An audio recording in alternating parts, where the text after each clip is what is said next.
Hey people, Indrid here, 3v3, SD Province, blue team. It's a bunch of Tau, couple of XV8 Crisis Commanders. We have Soul Reaver and Rogal Dorn.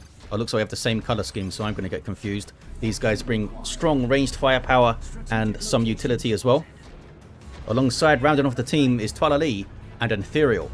A melee support hero, buffs his army with powerful auras. On the red team, a couple of Force commanders, MammothMKII and TOSS. These are versatile frontline heroes that bring offense, disruption and support for the Emperor. And again, we have the same color scheme. Alongside, rounding off the red team, is Leonus, and the Plague Champion starts off with a damage over time bolt gun, can get melee weapons, debilitates enemies and supports allies, can also repair on the east side against that Ethereal. And it's a double Fire Warrior opening for both Rogal Dorn and Toilailee. And these guys really pack a punch. They're basically built to outshoot CSM and Tactical Marines in Tier 1, I feel like. That was the Photon Grenade there. And there's Marker Lights. Because they can get the Veterans of the Firecast, I think it's called, upgrade. Gives them 10% more damage and 10% more health, but it also gives them the Talisera upgrade, which means they get more range, ignore cover, and deal extra damage to heavy infantry. It does slow down their fire rate, but in a lot of scenarios it's going to be amazing versus Tactical Marines or CSM who are trying to sit in heavy cover kind of thing. Ethereal in on the Plague Champion. This guy starts with an aura, a passive aura, granting 10% more health and 5% damage resistance. And he can activate the aura with Unifying Mantra, which buffs both of those by an extra 10%, so 20% and 15%. It does slow him down and debuff his damage and drain his energy while it's active, but it's really powerful, especially if you can surround him with a large infantry army. So what do you do here against the double Fire Warriors? Well, I think you really need to shut them down. You can't let them just plant their feet and shoot you, especially when they start getting that Veterans of the Firecast upgrade. So maybe Assault Marines, Raptors for the Chaos player, could also go Chainsword, Storm Shield, of course, with the Force Commanders. Looks like we have Kroot Carnivores on the way for Soul Reaver and Toilailee. I'll get to see the Kroot Carnivores alongside the Ethereal, which seems like a powerful combo. Plus you can get a specific melee invocation. Ethereal can get several invocations that buff his passive aura and give him an active ability also. And he can get them all in Tier 1. Here's the Kroot Carnivores of Soul Reaver. This is a power melee squad that can leap over stuff. Super dangerous against the Marines. Scared off the scouts. Now they're on the Tactical Marines who need to flee. Force Commander's going to go down on retreat path as well, of course. Down he goes. Vespid Stingwings on the way for Rogal Dorn. On the east side, there we see the Unifying Mantra active. So the Ethereal, you see his energy's ticking down there. It's meant to slow him down as well. This guy does not have a melee charge either. He's not the most amazing combatant, but he's alongside those Kroot Carnivores now. There's the Marker Light.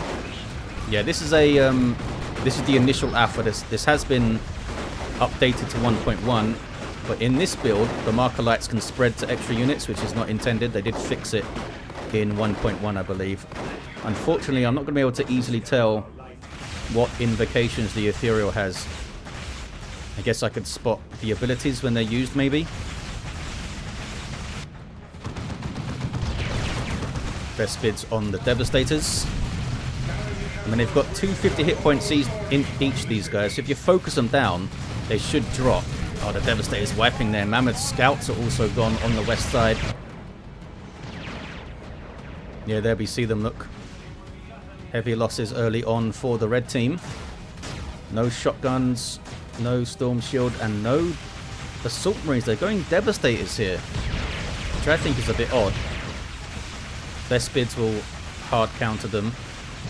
And they maybe even get outranged sometimes by the Fire Warriors if they get that upgrade. Some power bashing here. Gun drone up for Toilailee on that side. Leonus with double CSM, which I don't think is a good play against these ranged heavy Tau. Especially not with those Kroot Carnivores running around. They do have the Heretics of Doom Blast, the Plague Champions down out of the garrison, looks like. But he can get some good anti-melee stuff. Here's some suppression, thanks to the heavy gun drone. 374 to 481 on the VPs. Yeah, there's that mantra again. He may have the invocation of fire, which buffs range damage on the aura. Would make sense with that army, I think. Lots of ranged pew pew. We have Scout Sergeant with shotguns up. Shotguns on these new fellas as well. And more Devastators up. Double devs here, taking a really defensive position. This Force Commander came to get... Oh, he's thinking about getting the Plague Champion back. Looks like this guy just repurchased TOSS. Does have a bit of XP. Stingwings already have half a level. They basically wipe the Devastators by themselves. Jumping in here, they should be able to focus them down in this spot though, I think. With the double tax and the shotguns there. Look at the damage the tax took though from this blob of range stuff. You've got to get Assault Marines. Look at this. No Assault Marines is a big mistake, I think. I mean, maybe they're wary of the Kroot Carnivores, but I think it's still well worth it. Grenade. Good hit. Really good hit. Killed 4 models with that. You really only get 6 red from a Fire Warrior. Seems a little bit low. There's the leap from the Crisis Commander, tying these guys up in melee. It's pretty bad in melee. I think he's got 10 DPS, which of course is more than the poor Plague Champion who just got revived there. For that 35 DPS burst cannon, you can put another burst cannon on his left arm, which is 21 DPS, I think. You can also get a flamer on that left arm. You can also get this this really cool like air burst fragmentation gun thing, which when I tested it seemed to do outrageous amounts of damage. It does fly quite slowly though, so it might be easy to dodge. Tier 2s, not quite all the way around. TOSS still in Tier 1. Here comes a Blood Crusher for Leonus. So we may see the missile pod upgrade for this guy. Otherwise it should do quite well. And he should get Raptors still, I think. Or Bloodletters to jump in there. I think Raptors would actually be better because of the AoE suppression. Ethereal is getting a thing. Mantle of Unity. Can't remember what that one does. We'll read the tooltip in it. That's the Force Commander down. And Twitching is going to get revived though. Red's team do have the Western VP, but there's huge pressure on this Northeastern power point. Here's the Blood Crusher charging in. A Demon with vehicle armor. Good heavy melee DPS, good mobility. Not the strongest in terms of durability though. We'll see what anti-vehicle stuff Toilailee goes for. The Tau do have some options in Tier 2. Plague Champion with no war gear. Not even a pixel of XP either. These guys with their Thrill of the Hunt. Not for these guys yet though, on the east side. And they get in their Kroot Shaper leader guy. 341 to 413. I think the Shaper has 50 DPS by himself, so he does like more than twice the DPS of the other fellas. I'm not sure why they were trying to brute force that Devastator there. Attacks get their Sergeant. Still no war gear for the Force Commander. So now he's in Tier 2. Maybe he's thinking about Teleporter and Thunderhammer. You teleport into that backline and disrupt. Their Spids are continuing to be a huge problem. Looks like they have their Strain Leader now. He does around, I think around 40 DPS melee on the Strain Leader. Allow them to suppress on landing as well. Stealth battle suits are in for Rogal Dorn. There's 3 of them. They have about 20 DPS piercing each, but they can get anti-everything fusion rifles as well. In fact, that's what they're doing. Fusion blasters, sorry. Tier 2 for TOSS, pretty late. A level 2 Ethereal here. And here's the Mantle of Unity, so more hit points, more health regen. His passive aura gets better with a damage buff on it now. And the Unifying Mantra gets better too. But it also drains more health, so his auras are already getting kind of nuts. Blood Crusher charges out and was getting shot at, yeah, by the missile drone there, which snares on hit. Oh, we do have a... Oh, there we go. Teleporter, Thunderhammer for Mammoth into Artificer as well. Nothing yet for TOSS, but this should make quite a large difference to the fights. Assuming he can time that teleport and find a blob of Fire Warriors to get onto. Does mean the Kroot Carnivores can just go past him. The shotguns are in though. Going for a power bash here. Any war gear for the XV8s? Nope. Still going on the east side.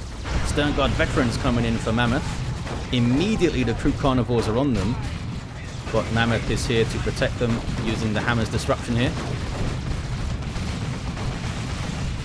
Power bashing with the missile drone seems pretty effective. Blood Crusher comes back out. We've got some chosen Plague Marines. They should be able to mess up the Kroot carnivores quite a lot. Especially if they could get the Nurgle's Rock for some Kroot zombies. Where are those stealth fellas? More gens coming in. Not sure how many they got. Might have just been the one. And now they're fleeing. And now the XV8 Crisis Commando has his own Fusion Blaster, 26 melted DPS. You can still get a burst cannon on his left arm if he wants. Grenade. Oh, they tried to dodge it and just ran into it, actually. And we have a drone on the Pathfinders. Looks like they've gone for the recon drone. Those guys can get 3 different types of drone. Recon drone has guns, and I think it ignores cover too, since it's, you know, floating in the air. Can like shoot over cover. But look at the firepower on that Force Commander. Gets a good hit with the hammer, but might need to run. Marker Light's on him. He's going to go down. Does indeed go down. Stern Guard switching to Hellfire rounds for damage over time versus light infantry, which is most of the Tau roster right here. They do get a lot of heavier infantry later. Another Force Commander shows up, level 1, but he's fully kitted and ready to roll. Oh, there he is. Teleporting in. Kroot are on him. Is Battle Cry active? Doesn't seem to be. Oh, because he's still level 1. The teleporter's like 60 to jump, isn't it? Or is it 65 or something? So he can actually pop the Battle Cry afterwards. Both Force Commanders down. Really surprised we did not see any Assault Marines. I think it would have made a massive difference to these fights. Did they really fear the Kroot carnivores that much? They are really good fighters in Tier 1, but I think if you follow the jump up with some shotguns and get the Force Commander in there, you'd mess up the Kroot. Here's those chosen Plague Marines, unique to the Plague Champion, doing damage over time on hit with power melee knives. Exploding on death, passively damaging nearby enemies, and they can turn you into zombies when they kill you. They're pretty cool dudes. They should mess up the Kroot quite well, I think, 1v1. Especially if you have the Nurgle's Rock throw in. Oh, look at this. Tier 3 for Soul Reaver, and the Pathfinders have their rail rifles. You see, they do minor melter damage, which is the same as normal melter damage, but it does less versus vehicles. 50% rather than 75% on this minor melter. They do need to set up for it. But yeah, it's pretty cool. And I guess the squad leader gets a fancier one. Not sure, maybe they're all the same. It says non-Chassis models with rail rifles. So maybe the Chassis keeps his Inferno one. Not sure. 236 to 353. Crazy damage from Tau, says Soriva. Down goes the Blood Crusher. Still jumping into melee. Where's the Plague Champion? Is he in here? Who's there? No war gear. No levels. A little bit of a flank from Rogal Dorn. These are level 3 Pathfinders. And level 3 Fire Warriors. These guys now have their pulse rifles, which are almost, as you can see, they're 13 DPS. Inferno with 44 range, which is pretty nice. Standard range is like 38 for like bolters and stuff. So that's quite nice. More Stern Guard veterans for Mammoth. Oh, the other guys died somewhere. Completely missed that. Was it over here? I don't see any Stern Guard bodies. Is it right here? Many things have died, that's for sure. Mammoth also lost his tats. I think that's what you just saw on the ground. 199 to 353. Force Commander revives Force Commander, and TOSS gets a level. They both have the teleporting Thunderhammers, which should be quite effective. And they've got some levels on them now, so we'll see how they do. These guys don't have their Shaper infiltrate when they're idle.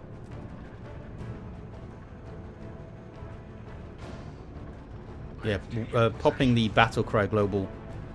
Sorry, the For the Emperor global on the Stern Guard might do some good work. Here we see a bugged Kroot Shaper model there. After they died, they just kind of stand there. That has been fixed for 1.1. Tau Alpha 1.1. On the east side... Oh, hey, look at this. You've got some Crisis battle suits. These guys can switch their armaments up. Here we see them with plasma rifles. They can also get a missile launcher thing on their left arm, which is like auto cannon damage. Or they can swap both arms for fusion blasters. So you can do each arm individually with the plasma rifle, sorry, and the missile pod, or you can just swap both for the fusion blasters. Looks like he's going for that plasma rifle there. Razorback on the field for TOSS. Into a Riptide suit for Soul Reaver. Stealth battle suits are in here. Are you guys... Yeah, these guys are heavy infantry. The Crisis are heavy infantry. The Riptide is super heavy infantry, so they can start getting some plasma up maybe. Trying to use the Devastator to shut down the ranged DPS, but they're staying just out of range, as you can see. Marker lights on the Force Commander here. Vespid Stingwings are on him. Level 3 Stingwings. They seem to just be super... They seem to just mince through stuff, don't they, those guys? Plasma Cannon. Oh, gets a really good hit. Razorback needs to be careful. What is he taking shots from? Not sure. This XV8 has no war gear. There's the Barracuda coming in with the fiery gubbins. The Barracuda strafing run. Those guys almost died. Oh, hey. There's the Riptide jumping in and shooting that guy to death. Yeah, the movement animations on this guy look a little bit weird. Like the animation looks like he should be moving faster, but they didn't want to do that because it would be too overpowered, so they slowed him down. And the movement animation looks a little bit weird because of that. That XV8 is down there with the Fusion Blaster. On the east side, Ethereal level 4 runs away and has got the Utilitarian Annihilation, which allows him to do a bombardment, which is fun. Tier 3 for Rogal Dorn, Tier 3 for Mammoth. Can they perhaps get a Land Raider Redeemer on that side? Or get some Terminators with claws, because they would mess up the Riptide suit a lot. It's super heavy infantry armor. I mean, he could jump away maybe. Crisis battle suits reinforcing, 25 powers, quite expensive, but you can see why. Oh, and now they do have the left arm missile pod. So they got the plasma rifle on the right arm, missile pod on the left arm. I want to see that thing in action. It's very, very busy on the screen, I think, when they fire that thing. Kicking off. Big, nasty, ranged blob of Tau stuff. Those Devastators couldn't even set up in time. Big ouches. Force Commander did not get involved. Did the plasma cannon just die? Oh, it did just die. Looked away for a second, it's dead. Now some power bashing. Pathfinders with those rail rifles power bashing pretty well. Level 4 Fire Warriors, level 3 Fire Warriors must be doing outrageous amounts of damage. Here come the Stern Guard. And the Force Commander's in there doing his thing. But he couldn't do it for very long, I don't think. Still going at the moment. Kroot Carnivore's on him. Gets another good hit. Needs to be careful, now he's running. Oh, goes down. Should get revived from there, I think. They haven't really touched the Riptide yet. Here comes the other Force Commander. Oh, was that the... Oh, there it is. Air Bursting Fragmentation Projector. This thing is awesome. That doesn't look like a lot of DPS, but it's delivered in a big burst and its area of effect. The hell was that? Oh, that was this thing. The Fragmentation Missile Pod. And that's the global nuke for the Tau, the Ion Beam. Deadly to infantry, it says this thing. He's just so good at shooting stuff, the Crisis Commander, isn't he? They are getting hits on the Riptide. Some las cannon shots here. But now they need to run. Still think they're suffering from the lack of jump squads. I mean, it's not too late to get them. Get them, turn them into Vanguard veterans. If you can start the fight off with the jump and then follow up a couple of seconds later with the Force Commander, it's a lot of disruption.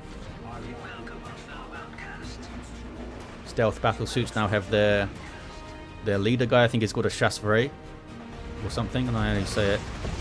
Gives them more energy regen, which is handy when you want to sneak around. Okay, there's the missiles, look. They do fire quite often. I wonder how to do against these Marco Zinch fellas. What is this now? Oh, that's bombardment from the Ethereal, I think. That's quite nasty. Kroot carnivores are in there, and there is the Nurgle's rocks. You may see some zombie carnivores. They're staying in there. They are super buffed by the Ethereal. I wonder if that was Invocation of Stone that was in there. That's like a big damage resistance buff, but it slows you down massively. Which is fine when you're like dug into a melee fight like that. That might have been what that was. They never got the thrill of the hunt on those guys. Triple cap now for the Tau. And this ranged force is looking quite scary. Hammerhead on the way. 2 of them. These guys have that big plasma cannons, but you can swap it out for a super long range rail rifle. Ouch. Poor bastards. Level 3 stealth battlesuits, eh? Orbital did not really hit much. Looks like the Tau have this. Balance crazy, says Soul Reaver. Well, they didn't really fight the Tau very well, I think. It's prob not knowing how to deal, says Mammoth. Yeah, I think they should have all got jump squads, basically. And I don't think the double CSM was a particularly good play. Maybe if he went into Mark of Khorne tier 2, that might have caused a bunch of problems, because they need to time the photon grenade really well then. The Chosen Plague Marines did well. Almost level 2. Here's that Hammerhead. He's got a couple of burst cannons on those little mounted drones, and a big plasma cannon shot. Like that. Just as I said, the Chosen Plague Marines have done well. They died. Double cap here for the Tau. And there's a concession from the red team. An oppressive performance from the Tau. Just shooting the crud out of the red team. And they really should have got... I think they should have got Chainsword and Storm Shield on the Force Commanders and Assault Marines. But, the hell do I know? Level 6 XV8 for Soul Reaver. And level 6 also for Rogal Dorn. What was this thing?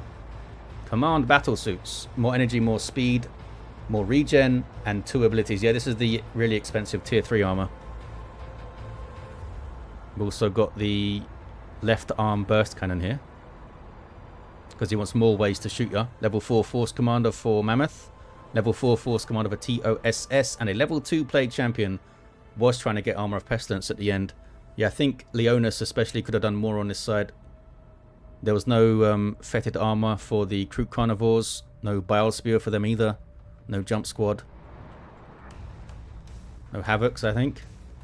Maybe could have done a bit better with his composition on that side. But it might have been these guys' first time fighting or seeing the Tau. You never know. But there you have it, guys. Thank you for watching. Hope you enjoyed this one, and I'll see ya next time.